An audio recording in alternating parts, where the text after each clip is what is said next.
Naval Academy. Whoa.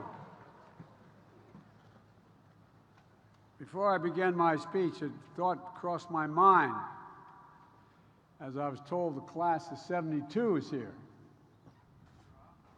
I was appointed to the Academy in 1965 by a senator who I was running against in 1972. Never planned it that way. I wasn't old enough to be sworn in. I was only 29 years old when I was running. He was a fine man. His name was J. Caleb Boggs. I didn't come to the Academy because I wanted to be a football star, and you had a guy named Staubach and Bellino here. So I went to Delaware.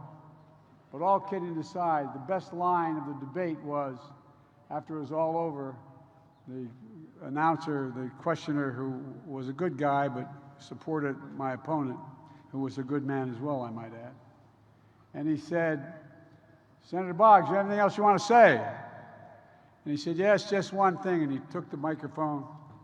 He said, "You know, Joe, if you accepted my commission to the my appointment to the Academy," he said, "you'd still have 1 year and 3 months active duty, and I'd have no problems right now." So the class of '72, welcome. You guys must be very proud of all you've seen and done. Well, midshipmen, you made it. You made it.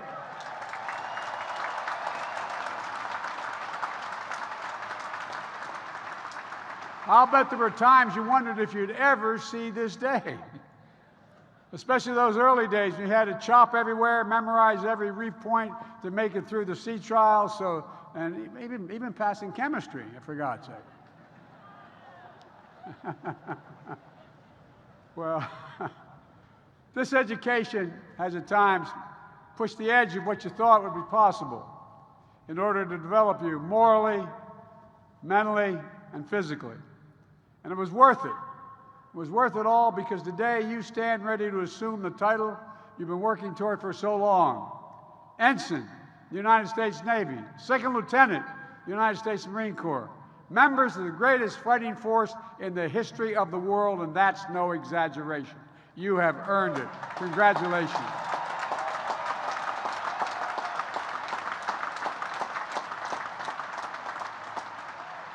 I mean it. You really are. I've been in and out of Iraq and Afghanistan over 38 times. My son spent a year in Iraq, won the Bronze Star, Conspicuous Service Medal. I lost him, but at any rate, I've seen you in action. This is the finest military, not a joke. We have the finest military in the history of the world. And thank you, Admiral Bug, for the work you and your team have done to put these young men and women in shape.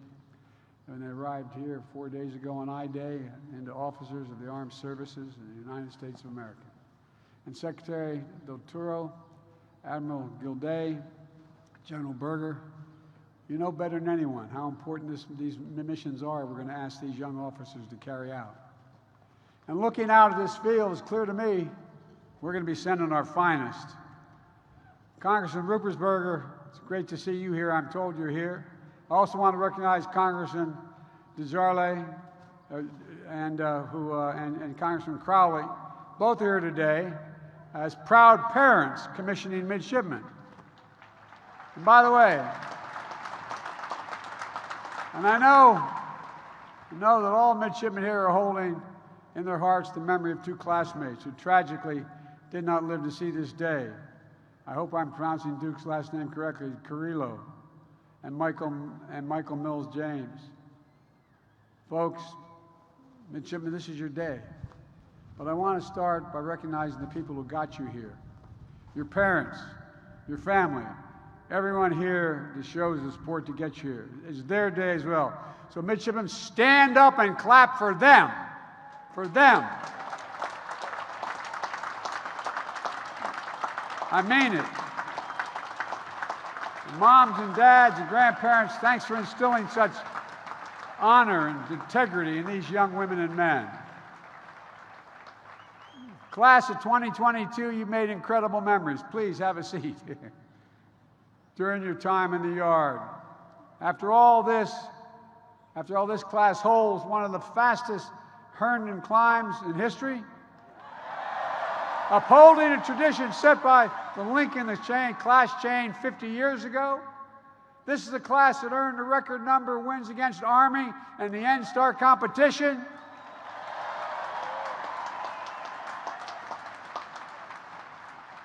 I hope my son up in heaven doesn't hear me saying that part. He's Army. So many wins. You ran out of room on that flagpole, man. Look, this is a class of midshipmen. Diego Fago, who wasn't expecting that snap in this year's Army-Navy game. But once he got the ball, he knew what the hell to do with it, didn't he? You won the game. You won the game. Class of midshipmen Sarah Skinner, the 54th Rhodes Scholar, the United States Naval Academy. 54th, and led the women's rugby team to a national title. Stand up. I want you to stand up. And now, Sarah's on the Olympic development team. I can't wait to see you, kid. I can't wait to see you. When I couldn't play football anymore, I played rugby in law school. I should have spent more time in law school, but at any rate. Class of midshipmen, first class, Andre Rasco, Delta Company, your class president.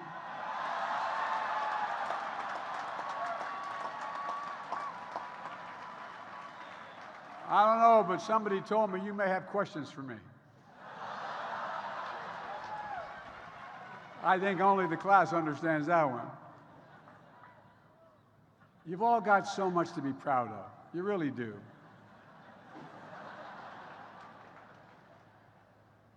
By the way, once you're commissioned, remember, I'm your commander-in-chief. So don't ask me too tough a question, okay? Look, and I know,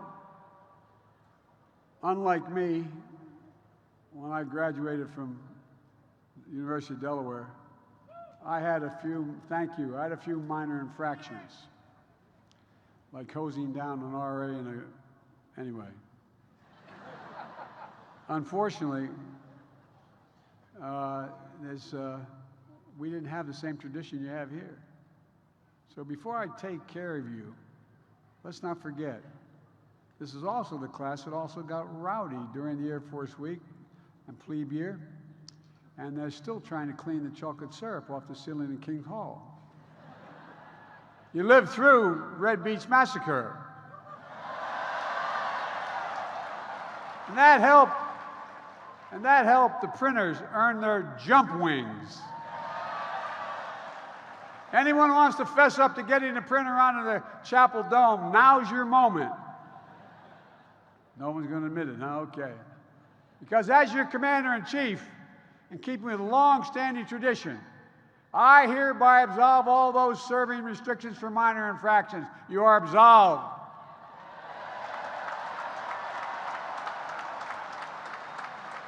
And as I said, I wish all my graduation speakers had been able to do that. You all think I'm kidding, I'm not. Midshipmen, above all, the Academy has trained you to be leaders. Easy word to throw around, but hard to accomplish. You didn't take the easier route when you chose the Academy. And again, when you signed your 2 for 7s. You chose a life of service and purpose. You chose trial and sacrifice. You chose to be part of a mission that's greater than any individual.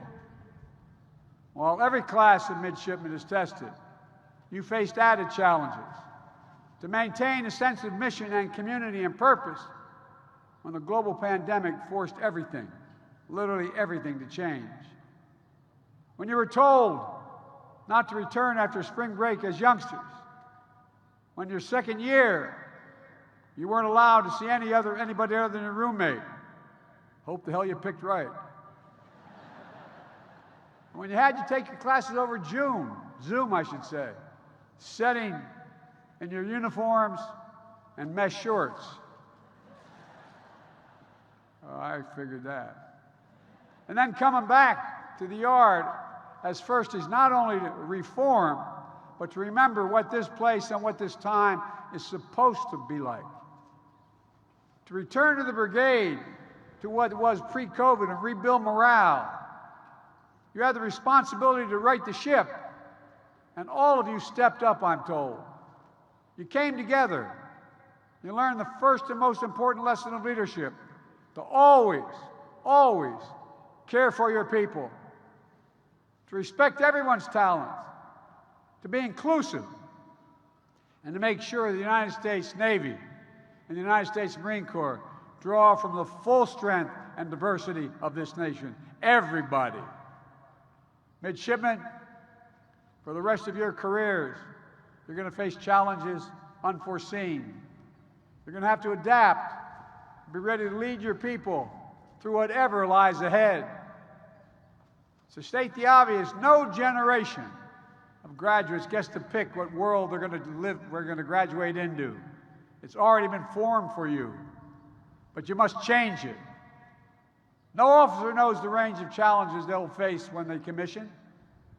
In class of 2022, you are graduating at an inflection point, not only in American history, but in world history, and I mean it.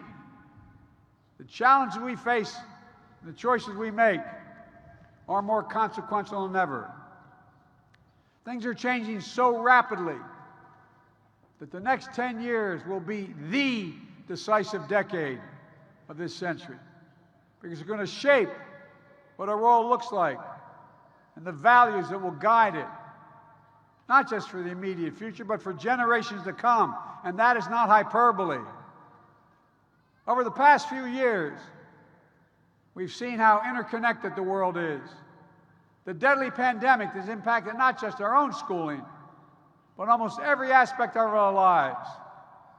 Impacts of disruptions in the global supply chain, causing significant inflation, accelerating the climate crisis that's leading to rising seas and more severe weather patterns around the globe, and Putin's brutal war in Ukraine.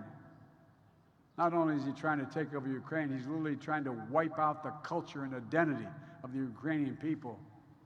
Attacking schools, nurseries, hospitals, museums, with no other purpose than to eliminate a culture.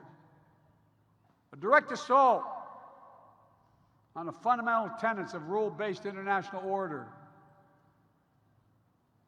That's what you're graduating into. It's the world in which ensigns and second lieutenants, a world that more than ever requires strong, principled, engaged American leadership, where America leads not only by the example of its power, but the power of its example. Think of why most nations agree to support us. It's the example.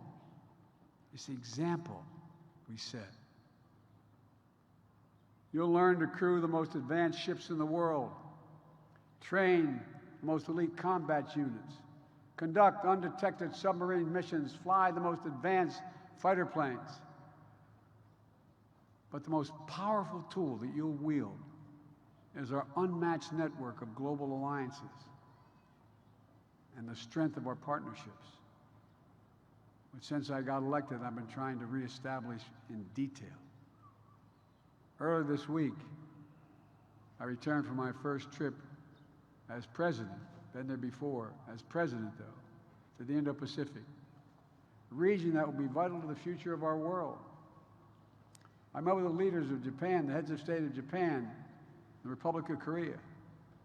I participated in a meeting of the Quad, which I restarted over China's objection, including Australia, Japan, India, and the United States, 4 leading democracies in the Indo-Pacific. And I launched, together with 13 other countries across the region, the new Indo-Pacific Economic Framework to help write the rules of the road for the 21st century. Before I departed Asia, before I left for Asia, I should say, I got a phone call from the Prime Minister of Sweden and the President of Finland, could they come and see me in the Oval? They came to ask me whether I'd support them joining NATO. The actions taken by Putin were an attempt to use my phrase, to Findelize all of Europe, make it all neutral. Instead, he NATOized all of Europe. And all of this is illustrative of a foreign policy that was built around the power of working together with allies and partners to amplify our strength, to solve problems, to project our power beyond what we can do alone, and to preserve stability in an uncertain world. This is the work that will be asked of you. This is not hyperbole. I'm being deadly earnest with you because it will be. As sailors and Marines, submariners and SEALs, Navy aviators, surface warfare officers, we're going to look to you to ensure the security of the American people, to build connections and strengthen interoperability with our allies and partners around the world. You already started that work here at the Academy, where today we are graduating 12 international midshipmen representing 10 countries who will commission as officers in the militaries of their nations. Graduates, you will be the symbol and strength of your commitment to lead the world. You're going to stand sentinel, often shoulder to shoulder, with our allies and partners in critical regions of the world. Like the service women and men I just visited in the Republic of Korea, or the troops I've spent time with in Poland in March. We're making real our commitment to the security of our NATO allies. In the Indo-Pacific, a maritime theater will be the leading edge of our response to natural or humanitarian disasters, showing people throughout the region the unmatched ability of the United States to be a force for good. You'll defend the international rules of the road, underwrite the future of the Indo-Pacific that is free and open, ensure freedom of navigation of the South China Sea and beyond, and make sure the sea lanes remain open and secure. These long-standing basic maritime principles are the bedrock of a global economy and global stability.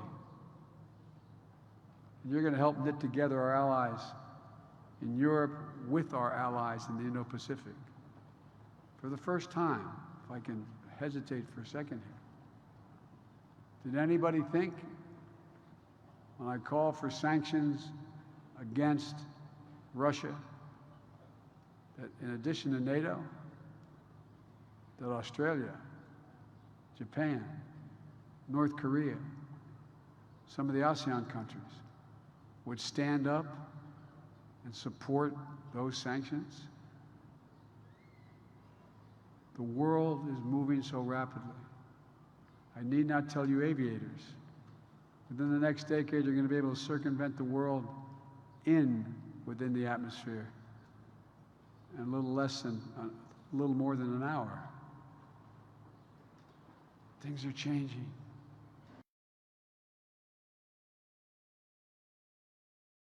Called on Ukraine has spurred a truly global response, not just from Europe, but from Japan, Korea, Singapore, New Zealand, and more. Standing with us to impose sanctions on Russia. Australia, sending military aid. Germany, for the first time, significantly upping their budget. Germany. Fiji, assisting the FBI in seizing the yacht of an oligarch. We're seeing the world align not in terms of geography, east and west, Pacific and Atlantic, but in terms of values. We're living through a global struggle between autocracies and democracies. And I will note in my comment, I've met more with Xi Jinping than any other world leader has. When he called me to congratulate me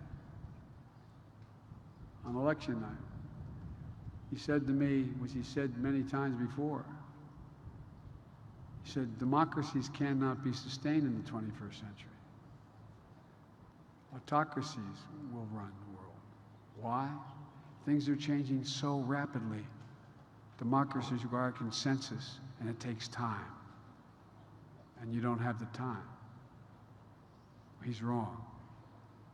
Each of you, as you go out into the world, will not only be a proud member of the Armed Forces of the United States of America, you'll be representatives and defenders of our democracy. Sounds corny, but literally our democracy. That's why you swear an oath not to me as your commander-in-chief or to any political leader, but to the Constitution. Our nation is placing in you great trust and great faith. Young man with me today, carrying the football.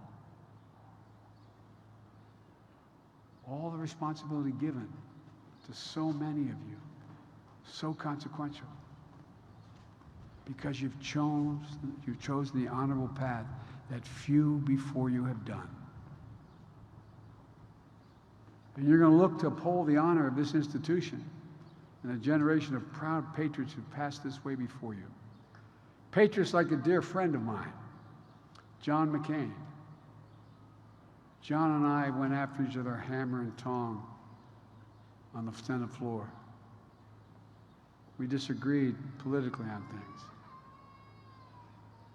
But being here, I can't help think of John and how the Naval Academy meant so much to him. He chose these grounds for his final resting place. John was an American hero who withstood torture, years of being held as a prisoner of war. And when he came home, he decided to continue, he wanted to continue to serve. We traveled tens of thousands of miles together as he is staffing me as a senator. I'm one of the reasons, and I used to always get kidded by my Democratic friends, I talked him into running. He was a man of great principle and capacity. He always lived by a code, the same code that you all have been taught.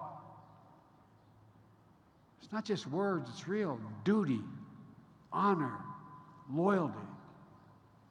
He kept that code throughout his years as a prisoner of war. All the time he served in the United States Congress. As I said, we often disagreed, but we were close friends. John and I, we knew one another. In March of 2018, I was honored that John asked me, because he wasn't physically able, to come to the Naval Academy and receive on his behalf the Alumni Association's Distinguished Graduate Award and speak for him. Shortly after that, when John was on his deathbed at his home in Arizona, I went to see him. I was leaving after the visit, and in a voice barely above a whisper, he called me over his bedside. He said, "Joe, will you do my eulogy?" I said, "Yes, John." Literally at the same time, two guys who think they're hard-ass guys looked at one another and said, "I love you."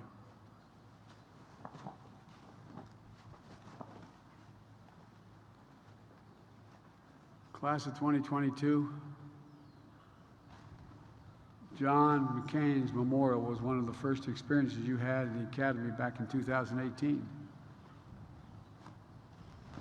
Your class motto, "Not all of me shall die." I can't help but think must be a reflection, some reflection of that moment in your lives.